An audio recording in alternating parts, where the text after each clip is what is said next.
RUU KUHP yang saat ini sedang disosialisasikan kepada berbagai pihak menyimpan sejumlah kontroversi. Pada satu sisi, ancaman hukuman minimal bagi para koruptor turun menjadi 2 tahun dan tidak ada ancaman hukuman mati. Namun pada sisi yang lain dimasukkan kembali pasal mengenai penghinaan terhadap presiden dan wakil presiden. Pertanyaannya, masihkah tujuan negara kita melindungi segenap bangsa dan seluruh tumpah darah atau sudah berubah melindungi presiden dan para pendukungnya?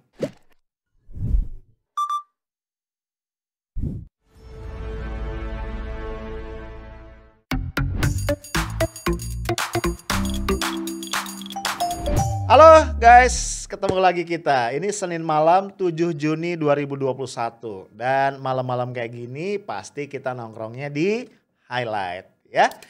Kita akan ngobrol-ngobrol ya tentang banyak hal ya sambil nemenin lu rehat ya, supaya besok tuh lebih fresh, lebih segar, lebih siap untuk berjuang lagi ya. Bro, lu pasti tahu ya, organisasi. Organisasi itu adalah kumpulan orang yang mereka bareng-bareng ya, sepakat untuk bergerak bareng mencapai satu tujuan. Ya karena mereka sadar ada tujuan atau beberapa tujuan yang nggak bisa mereka capai kalau mereka bergerak sendirian. Ya, organisasi itu macam-macam ya. Keluarga itu organisasi, RT itu organisasi ya. Apalagi paguyuban atau kelompok arisan ibu-ibu ya, itu organisasi. Jadi jangan lo bayangin organisasi itu sesuatu yang harus formal, ada sekretariatnya, punya pelang nama, enggak ya, yang informal pun banyak. Nah bro, dalam konteks itu negara tuh juga organisasi. Jadi kalau kita merujuk ke definisi dasar tadi, negara itu pasti punya tujuan dong, ya kan? Karena kalau kita nih, gua misalnya menjadi bagian, jadi warga dari sebuah negara, itu pasti ada sebagian dari hak-hak pribadi gua atau kebebasan pribadi gua yang harus gua korbanin, ya kan? Karena begitu gua jadi warga negara, maka gua mesti tunduk tuh ya pada semua aturan perundang-undangan yang berlaku di negara itu. Nah tentunya gua mau jadi warga negara karena ada benefit-benefit yang gua peroleh sebagai kompensasi dari hak-hak pribadi yang gua korbankan, dari sebagian kebebasan yang harus gua serahkan. Kira-kira gitu. Lah, so pertanyaannya bro, apa sih tujuan kita bernegara? Ya, kalau kita bicara tujuan bernegara tentu nggak bisa definisi dari masing-masing pribadi ya. Kita harus kembali ke konstitusi kita. Di pembukaan Undang-Undang Dasar 1945 itu dirumuskan beberapa tujuan negara ya. Yang pertama nih, ini yang paling penting menurut gua adalah melindungi segenap bangsa Indonesia dan seluruh tumpah darah Indonesia. Ya, yang lain-lain lu pasti hafal ya lanjutannya. Memajukan kesejahteraan umum, mencerdaskan kehidupan bangsa dan ikut melaksanakan ketertiban dunia yang berdasarkan kemerdekaan, perdamaian abadi dan keadilan sosial. Ya, tapi kembali ya, gue pengen fokus menyorot tujuan yang pertama, melindungi segenap bangsa Indonesia dan seluruh tumpah darah Indonesia. Jadi bayangan gue bro, sebuah negara, kita nih negara Indonesia ini dikatakan sukses ya sebagai organisasi paling tidak ketika tujuan pertama itu tercapai. Seluruh rakyat, seluruh bangsa, seluruh masyarakat itu ngerasa terayomi ya, merasa terlindungi oleh negara. Ya, berarti kita bicara di situ pemenuhan apa? Menjaga hak-hak asasi manusia misalnya, kebebasan berpendapat dan sebagainya dan sebagainya. Kira-kira gampangnya kayak gitu. Bro, tujuan bernegara tadi itu kemudian harus diturunkan ya, tentunya menjadi sejumlah aturan perundang-undangan ya, sampai aturan-aturan yang lebih teknis. Ya, jadi yang namanya menjaga seluruh bangsa dan seluruh tumpah darah itu nggak bisa seabstrak itu ya, harus turun tuh jadi beberapa peraturan. Nah ini yang pengen gua ajak lu ngobrol ya, karena sekarang ya bagi lu yang belum tahu, DPR RI dalam kapasitas atau fungsinya sebagai lembaga yang menggodok legislasi ya, aturan perundang-undangan, ini sedang membahas memfinalisasi rancangan undang-undang KUHP, Kitab Undang-Undang Hukum Pidana ya. Dan KUHP ini menjadi apa? Menjadi kodifikasi. Kodifikasi itu gampangnya apa ya? Penggabungan lah ya dari berbagai undang-undang yang mengatur ketentuan hukum yang lain ya, termasuk undang-undang korupsi dan segala macam. Itu akan digabungkan di rancangan undang-undang KUHP kita yang baru. Nah, gue tertarik bro untuk ngecek, untuk ngeliat, sekaligus ngediskusin sama lu semua, apakah pasal-pasal yang ada di Undang-Undang KUHP kita, RUU KUHP kita yang baru, itu cukup ngejawab tadi ya, tujuan bernegara untuk melindungi segenap bangsa Indonesia dan seluruh tumpah darah Indonesia. Ya, nah gue pengen menyoroti pertama adalah mengenai korupsi. Ya, kenapa buat gue ini poin yang penting untuk kita diskusikan? Karena gini ya, kita udah banyak banget nih ngomong tentang korupsi. Ya terakhir misalnya kita banyak banget bicara tentang ironi pelemahan KPK lewat tes wawasan kebangsaan yang menyebabkan ada 75 pegawai KPK dinyatakan tidak lulus, 51 diantaranya dinyatakan sudah tidak bisa diselamatkan karena masuk di zona merah. Ya. Kenapa kita sesalkan itu? Karena setelah kita telisik lebih dalam ternyata orang-orang yang dianggap tidak layak lulus ini, yang dianggap bermasalah ini adalah mereka ya, ada penyidik senior, ada kasatgas penyidikan ya, pegawai-pegawai senior yang selama ini ternyata sudah dan sedang menangani kasus-kasus korupsi besar ya. Jadi kita concern banget bro sama korupsi. Karena bagaimanapun ya nggak bisa dibantah. Korupsi ini adalah satu kejahatan extraordinary yang merupakan kejahatan terhadap kemanusiaan. Gua firm loh mengatakan itu ya. Ini adalah kejahatan terhadap kemanusiaan. Kenapa? Karena korupsi ini jelas mengambil hak-hak masyarakat untuk mendapatkan kesejahteraan. Ya, lu bayangin aja ya, uang negara nih ya yang dikumpulkan terutama dari pajak rakyat dan beberapa sumber yang lain itu akhirnya tidak bisa digunakan untuk mensejahterakan masyarakat karena diembat oleh para tikus ini ya, oleh para koruptor. Jadi nggak salah ya, tepat banget kalau kemudian korupsi dimasukkan sebagai extraordinary crimes. Nah, bayangan gua harusnya kemudian tindakan ya, baik itu tindakan pencegahan apalagi tindakan pemberantasan terhadap korupsi itu harus sangat maksimal ya. Harus menurut gua kayak gitu ya, karena dia extraordinary crime. Bahkan gue berani bilang ya, comparing to sejumlah extraordinary crimes yang lain, kayaknya korupsi ini yang paling berbahaya bro. Karena dia sangat-sangat sistemik ya. Dan lu jangan lupa kalau kita bicara korupsi ini pasti melibatkan orang-orang, pihak-pihak yang berada di lingkaran kekuasaan.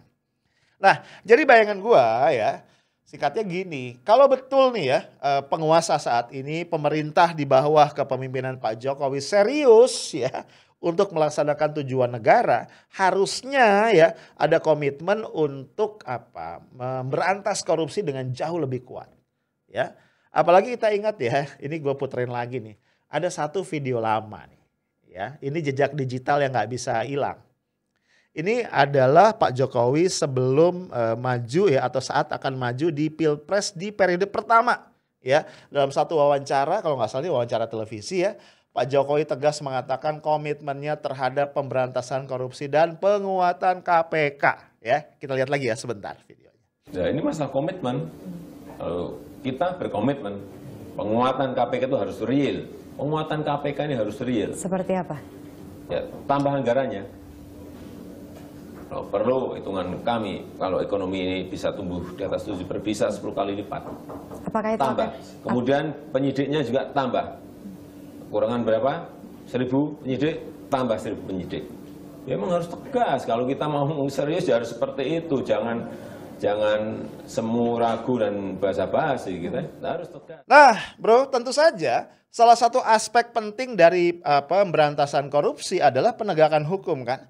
Berarti hukum yang terkait dengan korupsi, hukuman maksud gue yang terkait dengan korupsi itu harusnya jauh lebih tegas. Nah, disitulah kemudian gue geleng-geleng kepala sambil tepuk jidat karena gue gagal paham.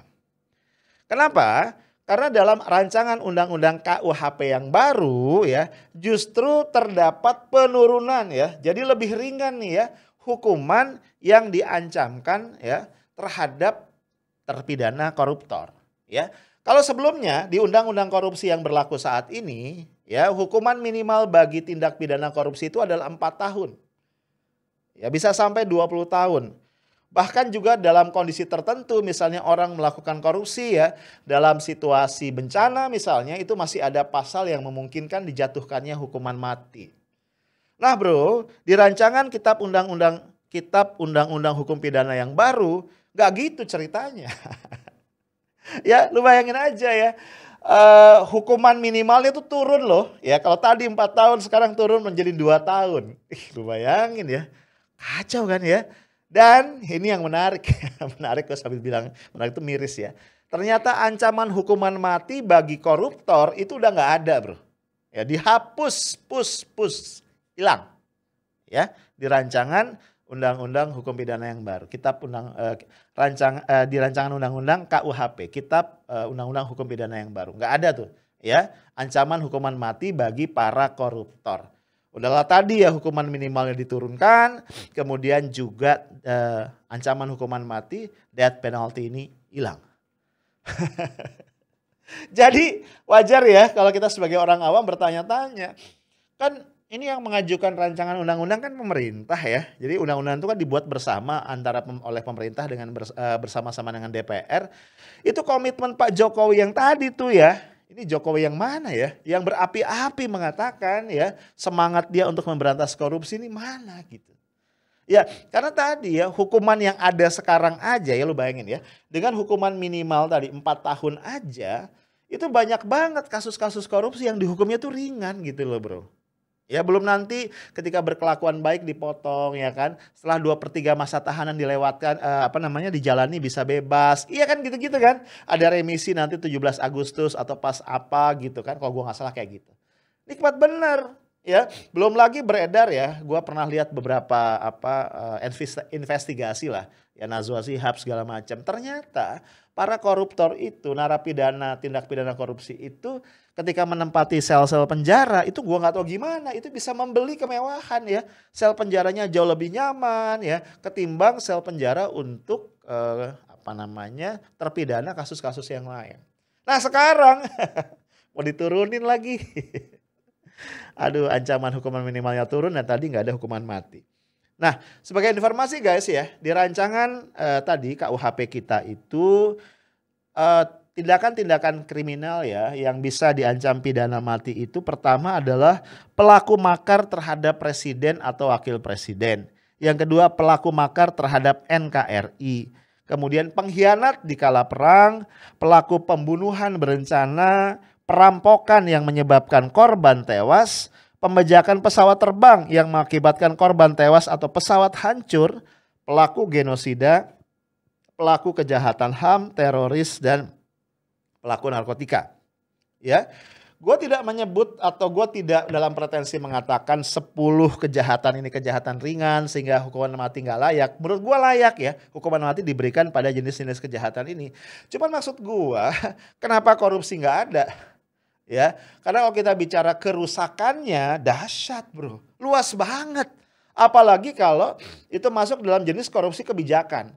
Ya nggak ketangkap OTT ya kan. Kalau OTT itu ya paling beberapa miliar lah ya. Kalau korupsi kebijakan tuh bisa triliun. Wih dahsyat.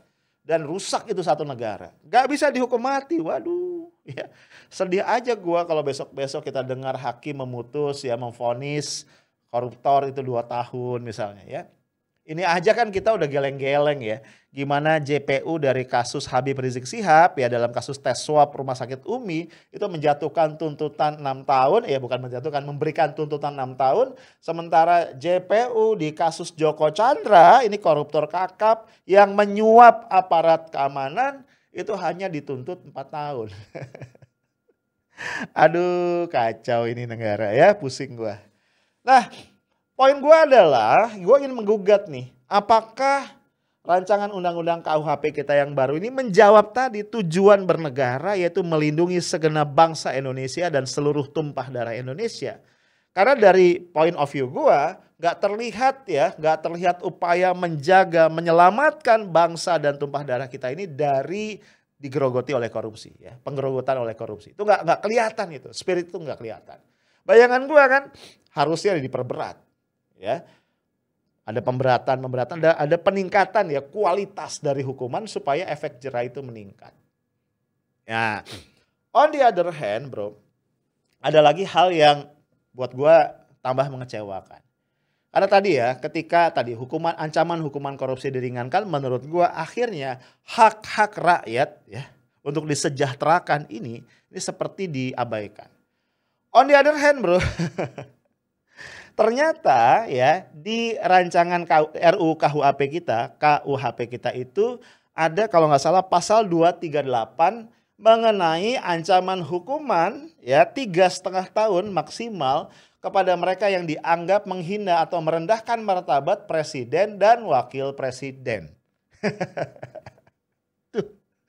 Aduh, luar biasa. Dan hati-hati nih, kalau penghinaan tadi atau merendahkan martabat itu dilakukan lewat media sosial ya, itu ancaman maksimalnya naik sampai 4,5 tahun. Nah, memang kemudian ya juru bicara dari Mahkamah Konstitusi bersuara ya menganjurkan supaya pemerintah dan DPR RI tidak lagi memasukkan pasal ini dalam RUU KUHP. Karena sebenarnya ya MK sudah pernah mengeluarkan sebuah keputusan ya, keputusan MK untuk mencabut atau menganulir atau membatalkan ya delik yang berkaitan dengan penghinaan terhadap kepala negara. Ya harusnya sih nggak dimasukin lagi. Ini kenapa sih ya pemerintah dan Dewan ngebet banget pengen masukin lagi pasal ini ya berkaitan ke dalam RUU KUHP. Kenapa buat gue ini persoalan ya? Karena tadi ya ini kan satu ya. Gimana caranya kita mendefinisikan ini adalah penghinaan atau merendahkan martabat presiden dan wakil presiden. Karena gini ya, presiden dan wakil presiden itu adalah orang yang paling bertanggung jawab ya. Istilahnya primus inter pares. Orang yang paling bertanggung jawab terhadap jalannya negara. Gampangnya nih ya, nasib 280 juta rakyat Indonesia itu ada di tangan mereka. Ya, ingat ya. Negara kita mengandung sistem presidensial atau presidensialisme. Artinya tanggung jawabnya di tangan mereka. Dan presiden kita itu punya kewenangan yang dahsyat yang luar biasa.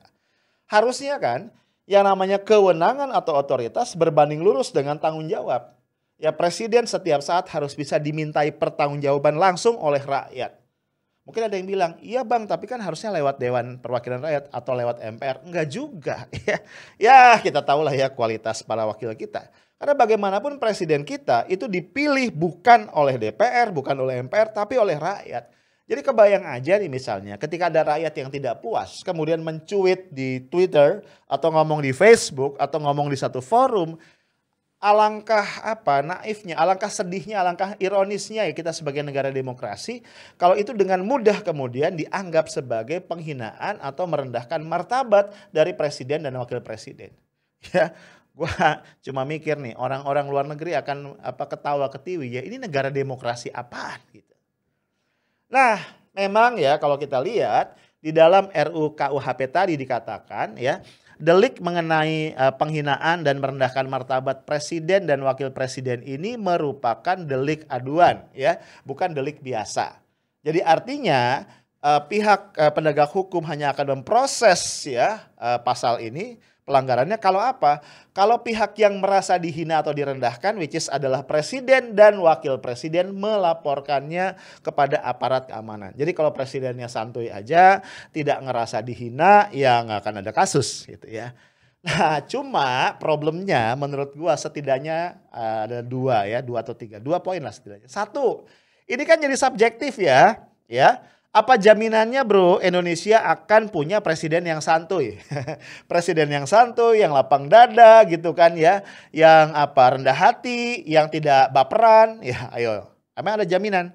Emang ada di undang-undang gitu syarat menjadi presiden? Santuy, rendah hati, lapang dada, gak baperan. Ada gak? Gak ada kan? Nah kalau presidennya baperan, waduh kacau. Ya, banyak betul itu rakyat yang akan kena delik, kena pasal penghinaan terhadap presiden atau wakil presiden. Itu satu. Yang kedua, di dalam undang-undang itu dikatakan bahwa presiden atau wakil presiden itu bisa memberikan laporan secara tertulis. Jadi bayangan gua nih, ini celah ya kan. Bisa aja presiden sama wapresnya santuy-santuy aja. Tapi kan ada orang-orang di sekitarnya bro. Apalagi kalau kita bicara fakta lapangan ya. Dalam banyak kesempatan ya beberapa pengamat, para pakar politik itu kan menengarai bahwa politik kita ini masih dikendalikan oleh para oligarki, para oligark ya. Dalam sebuah kesempatan ya Profesor Dr. Salim Said aja itu pernah mengatakan bahwa yang dia takuti itu bukan Pak Jokowi. Pak Jokowinya baik lah insya Allah kata dia gitu. Tapi ada orang-orang di sekitar Jokowi nih, para oligark. Jadi dia bilang gini, kalau sekarang saya kritik Jokowi, mungkin Jokowinya nggak marah. Tapi ada orang-orang sekitar dia yang marah. Nah ini akan bertindak gitu loh. Ya dia compare dengan zaman Pak Harto ya. Zaman Pak Harto itu kan Pak Harto memang penguasa tunggal ya. Kita bisa kritik apa aja selama tidak menyentuh Pak Harto aman. Kira-kira begitu. Kalau sekarang nggak se-clear itu. Kita kritik Pak Jokowi nih. Oligarknya terancam. Waduh. Nah kemudian para oligark ini ya dalam konteks pasal penghinaan tadi. Bisa aja kemudian melakukan bisikan-bisikan maut kepada presiden dan atau wakil presiden untuk kemudian memperkarakan ini. Ya toh laporannya bisa dilakukan secara tertulis. So poin gue adalah harusnya kan begini ya. Ini semakin tinggi satu jabatan publik harusnya ya semakin apa ya semakin terbuka. Harus dipahami bahwa jabatan menjadi semakin terbuka terhadap kritik dari masyarakat. Jadi kalau apa-apa kemudian dianggap pelecehan, penghinaan, merendahkan martabat, wah kacau, ya, kacau banget. Gue jadi ingin ngomong begini. Kan banyak pendukung Pak Jokowi ya, itu memirip-miripkan ya. Pak Jokowi itu kayak Abu Bakar Asyiddiq, kayak Umar bin Khattab, kayak Utsman bin Affan, kayak Ali bin Abu Thalib gitu kan. Dahsyat ya emang namanya kalau udah cinta ya, aduh apa juga ya. Nih lo lihat nih ya beberapa ini capture dari banyak berita yang terkait dengan itu ya. Nah, gue tuh pengen cerita nih ya. Kalau diumpamakan misalnya kayak Umar bin Khattab. Ya. Suatu hari nih Umar bin Khattab itu baru dilantik nih jadi khalifah menggantikan Abu Bakar Asyiddiq. Umar pidato ya. Umar pidato bilang apa? Bilang intinya gini lah. Dia minta agar kalau dia benar itu dia diikuti. Dan kalau dia salah itu dia dikritik, dia diluruskan. Nah tiba-tiba nih dari audiens yang rame itu ada orang tegak berdiri dengan menghunus pedang gitu ya. Terus dia bilang, wahai Umar kalau sampai engkau menyimpang gitu ya, aku akan luruskan engkau dengan pedangku. Orang kaget, ini khalifah loh. Ya, Umar menjawab dengan santuy aja. Alhamdulillah, aku bersyukur ada orang yang berkenan untuk meluruskan Umar dengan pedangnya. Santuy aja tuh orang nggak diapa-apain, nggak kena undang-undang ITE, nggak ada undang-undang ITE waktu itu. Ya kan ini agak lain ya dengan negara kita nih ya, negara Zabur Khatulistiwa yang sangat kita cintai ini. Kan gitu ya, presiden ngomong yang minta dikritik ya, orang takut ya. Di satu sisi ada undang-undang ITE yang ternyata tidak jadi direvisi, malah diperkuat ya dengan satu surat dari Kementerian Kominfo gitu kan ya. Pada sisi yang lain ada buzzer yang menyerang apapun yang diungkapkan terkait dengan kritik terhadap pemerintah. Gitu. Jadi poin gua adalah ini jadi kontras ya. Pada satu sisi perlindungan terhadap hak-hak rakyat untuk tidak dirampas kesejahteraannya oleh para koruptor ini justru melemah ya. Karena hukuman terhadap kasus korupsi turun. On the other hand, perlindungan terhadap kepala negara, kepala pemerintahan, presiden, wakil presiden semakin kuat dengan masuknya lagi pasal mengenai penghinaan dan merendahkan martabat presiden dan wakil presiden. Bro, kalau begini akhirnya gua dengan putus asa hanya bisa mengajukan pertanyaan. Masihkah berlaku ya tujuan negara kita melindungi segenap bangsa Indonesia dan seluruh tumpah darah Indonesia? Atau jangan-jangan tujuan negara itu sudah berubah menjadi melindungi presiden, wakil presiden, dan para pendukungnya? Gua nggak tahu. Itu aja dari gua. Stay tough, smart, and professional. Assalamualaikum warahmatullahi wabarakatuh.